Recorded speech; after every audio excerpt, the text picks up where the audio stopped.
We are vastly superior to humans. You know it to be true, so do not resist us.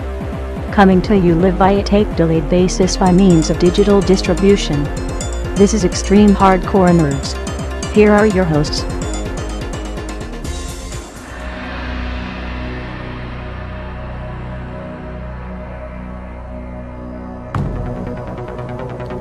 Ready, set, game on. But with that having been said, it's now time to turn it over to Garrett and our review of Diablo 3. Okay. It's Diablo 3 time. I'll start out with story. If you haven't played the Diablo game, I'm sorry, by the way, on that one, because you're missing out on something good that Blizzard's made. But this takes place basically about 12 years. 12 years, sorry, after the end of Diablo 2. Which, the end of Diablo 2, spoiler alert, if you haven't played it, you've had 10 years to play it, so I'm very sorry. But it's been a while.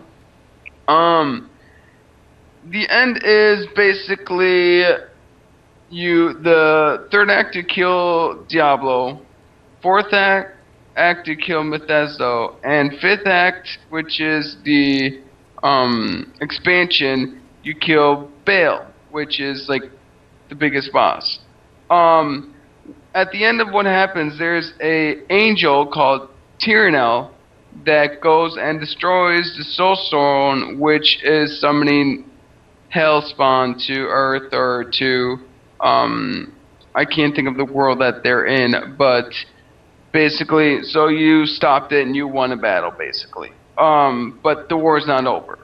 So it takes 12 years after that, all that instance, and then apparently something happens and the heavens has fallen. The heavens can't help you anymore. They have fallen, and basically it's up to you and Deckard Cain, which has always been in all of the Diablo games, and Deckard's niece, Leah, or Leia, however you want to say her name.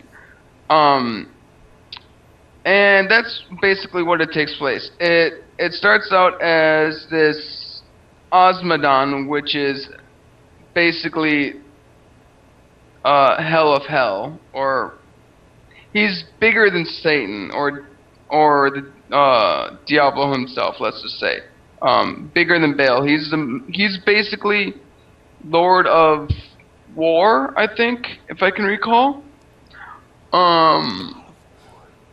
So you're there and you're trying to stop him because just shit's going on all over the place, and that's where the story starts out as. What else? Sorry, I'm just trying to think. Basically the places like Act 1 is in Tristram, which Act 1 in every single Diablo game is always in Tristan, but this time it's actually New Tristan. Act 2 is in a desert, which is the same as Diablo 2. Act 3 and beyond is at different places. I'm not going to spoil those. But that's where a lot of different things. Huge thing on Diablo 3. In Diablo 2, there was books like town portal books, identity portal books that you needed to buy to identify things in the port places.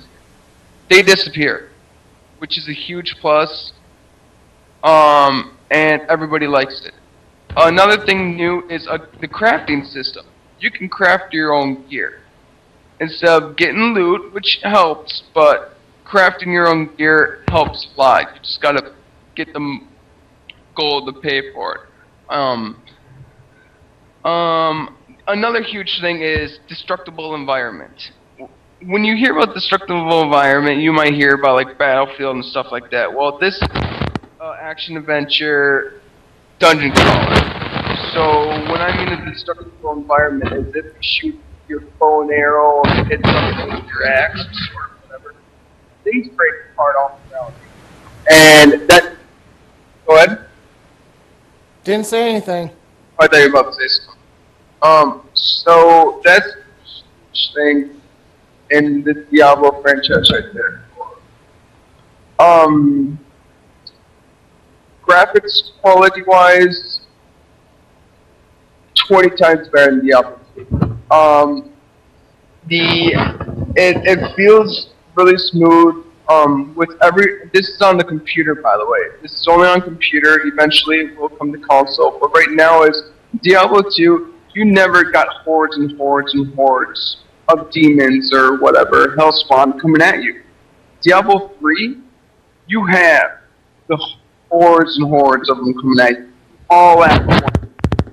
So you need a good computer to run it. And when you're getting all of that action plus your weapons going at it, it's huge. They also redesigned the skill system. They redesigned the leveling up system. Everything is redesigned. Everything is perfectly smooth, great looking.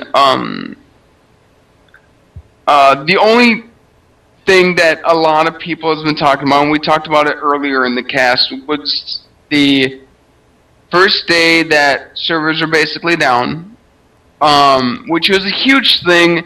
It's not an MMO, but yeah, maybe Blizzard should have been ready, but the beta also kind of blew on it a little bit, I want to say, just because of the server traffic. But we got it up and running. I will give them props. The other thing, which is actually my gripe, is you need to be online to play this game.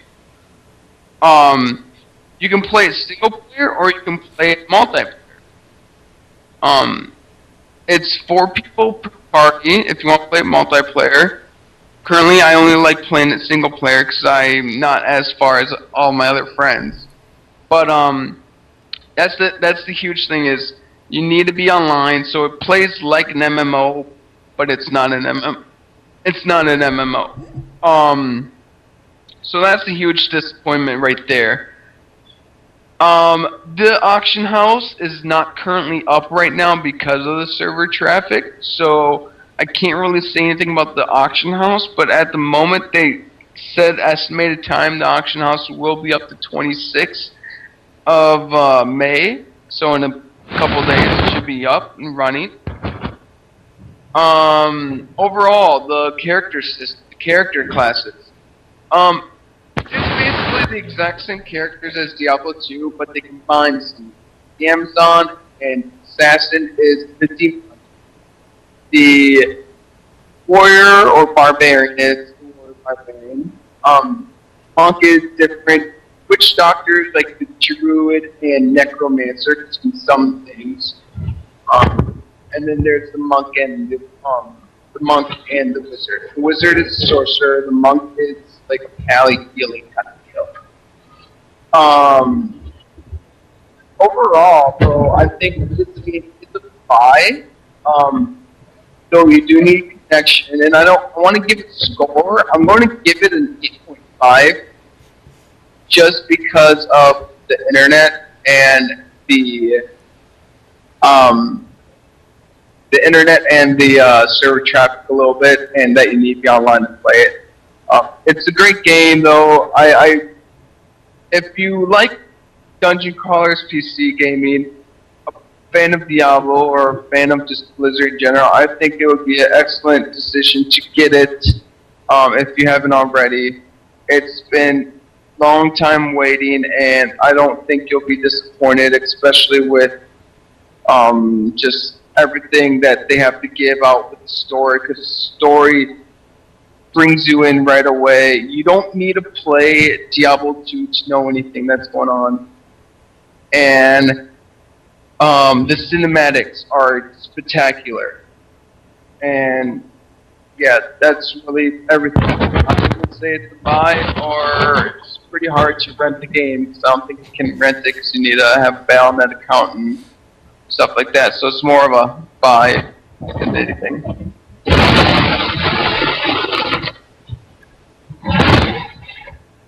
There you go, Andy. And with all that having been said, that does bring this edition of the Extreme Hardcore Nerds podcast to a close for this week. I, of course, have been your host, your all-knowing exalted one, your king of kings, Andy Kruger. And joining me in studio this week, the one who now bows to me. That's the only time you get that. Hello, once again, still before Stefan. I want to know what's going on over there. I don't. Just wait till we put it on Wait, YouTube, wait. boys. If you said he bows to him, does that mean you went down? Oh, you nasty curve. Such insightful comments, but yes, I am Gunner Sipper. And joining us on Skype this week. I guess now the former and apparently reunioned Reaper who had his name licensed for some shit that I don't remember or understand, but that guy, Stephen Creighton. And last but certainly not least, The guy who killed Diablo himself, Garrett 4. Along with like a couple other million people. peace, everyone. See you later, folks.